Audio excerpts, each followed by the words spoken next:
Dear friends and followers, 60 வருடங்கள் வலி, வேதனை, அவமானம் அத்தனையுமே சுமந்திருந்த இங்கிலாந்து ரசிகர்களுக்கு நேற்றைய தின போட்டியாவது விடியலை ஏற்படுத்துமா, இறுதிப் போட்டிக்கு தகுதி பெறுமா என்ற ஒரு எதிர்பார்ப்பு சுக்கு நூறாக உடைக்கப்பட்டிருக்கின்றது கடைசி 7 நிமிடங்களில். அந்த 7 நிமிடங்கள் தான் அர்ஜென்டினா இங்கிலாந்திடமிருந்து வெற்றி வாய்ப்பை தட்டி பறித்து இறுதிப் போட்டிக்கு தகுதி பெறுகின்றது. எவ்வாறான ஒரு போட்டி நேற்றைய தினம் இடம்பெற்றிருந்தது? இங்கிலாந்து இந்த போட்டியில் வெற்றி பெறுவதற்கு உண்மையில் தகுதியான அணியா என்று கேள்விகளும் எழுகின்றன. அது தொடர்பான விடயங்களை பார்ப்போம். நேற்றைய தின போட்டியினுடைய அடிப்படையில் பார்க்கின்ற போது இங்கிலாந்து 55வது முதல் பாதியில் 2 அணிகளுமே கோல் அடிக்கவில்லை. இரண்டாவது பாதி தொடங்கப்பட்ட சில நிமிடங்களில் 55வது நிமிடத்தில் இங்கிலாந்து முதல் கோலை அடித்திருந்தது. ஆண்டனி கார்டன் தான் முதலாவது கோலை அடித்து இங்கிலாந்துக்கு முன்னிலை வகித்திருந்தார். அந்த கோலுடன் இங்கிலாந்து அணியினுடைய மைண்ட் செட் டிஃபென்சிவ் மூடுக்கும் மாறிவிட்டது. எப்படியாவது அடித்த கோலை பாதுகாத்து விட வேண்டும், அதை வைத்தே வெற்றி பெற வேண்டும் என்ற ஒரு ஆட்டத்தினை தான் நேற்றைய தினம் ஆடியிருந்தார்கள். ஏன் அட்டாக்கிங் மீது கவனம் செலுத்தவில்லை, அர்ஜென்டினா அணிக்கு ஏன் அழுத்தங்களை கொடுக்கவில்லை என்ற ஒரு கேள்வி தொடர்ச்சியாக எழுந்த வண்ணமே இருக்கின்றன. இங்கிலாந்துடைய பயிற்சியாளர் தாமஸ் டுச்செல் கடந்த 2 போட்டிகளில் நோர்வேயுடனான போட்டியாக இருந்தாலும் சரி, அதற்கு முன்னுள்ள போட்டியாக இருந்தாலும் சரி, இதே மாதிரியான ஒரு வியூகத்தை தான் வகுத்திருந்தார்.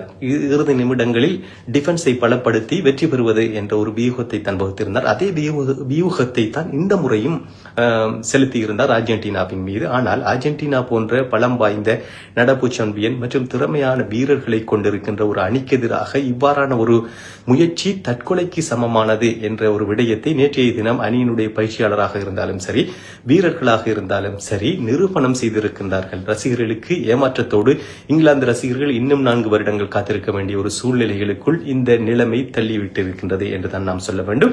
அந்த அளவுக்கு இங்கிலாந்துடைய ஆட்டம் மிக மோசமாக இருந்தது. அந்த பலவீனத்தை தான் அர்ஜென்டினா பலமாக பயன்படுத்திக் கொண்டிருந்தது. அர்ஜென்டினாவுடைய மிக முன்கள வீரர்கள் மிகவும் அட்டாக்கில் திறமை வாய்ந்தவர்கள் என்று தான் நாம் சொல்ல வேண்டும். அல்வரோஸ், என்சோ, மார்டினஸ் போன்றவர்களுடைய விளையாட்டை பார்க்கின்ற போது மெஸ்ஸிக்கு ஈடு கொடுக்கக்கூடிய ஒரு விளையாட்டை விளையாடி கொண்டிருக்கின்றார்கள். பொதுவாக என்சோ லாங் செட் அடிப்பதில் மிகவும் திறமை வாய்ந்தவர். அவருக்கு எப்படியாவது ஸ்பேஸை ஏற்படுத்தி கொடுத்து விட வேண்டும் என்பது மெஸ்ஸி குறியாக இருந்தார். இங்கிலாந்து வீரர்களுடைய கவனத்தை தன் பக்கம் செலுத்தி என்சோவுக்கான வாய்ப்பினை ஏற்படுத்தி கொடுத்தார். அவருக்கான ஸ்பேஸை ஏற்படுத்தி கொடுத்தார். அதுதான் அவருக்கான வாய்ப்பை அதிகப்படுத்தி முதலாவது கோல் 85வது நிமிடத்தில் அடிக்கப்பட்டிருந்தது. மிகவும் அருமையான ஒரு கோல் லாங் ஷட்டில் அடித்திருந்தார். திறமையான ஒரு கோல். அதற்கு பிறகு 92வது நிமிடத்தில் மார்டினஸ் மற்றும் ஒரு கோலை அடித்திருந்தார். இந்த 2 கோல்களுக்குமே அசிஸ்டுகளை வழங்கியிருந்தவர் லயனல் மெஸ்ஸி. ஆகவே இந்த போட்டியுடன் இங்கிலாந்தினுடைய உலகக்கிண்ண இறுதிப் போட்டிக்கான உலக கிண்ணத்தை கைப்பற்றுவதற்கான கனவு அப்படியே பறிக்கப்பட்டிருக்கின்றது. பொறுத்திருந்து பார்ப்போம். இங்கிலாந்து மற்றும் பிரான்ஸ் அணிகளுக்கு இடையிலான 3வது இடத்தை பிடிக்கக்கூடிய போட்டியிலாவது வெற்றி பெற்று இங்கிலாந்து ரசிகர்களுக்கு ஆறுதலை அளித்து நாடு திரும்புவார்களா என்ற ஒரு எதிர்பார்ப்புடன் இறுதிப் போட்டியில் ஸ்பெயின் மற்றும் அர்ஜென்டினா அணிகள் மோத இருக்கின்றன. மிகவும் சுவாரஸ்யம் வாய்ந்த ஒரு போட்டியாக மாறப்போகின்றது. இரண்டுமே சரிசமம் வாய்ந்த அணிகள்.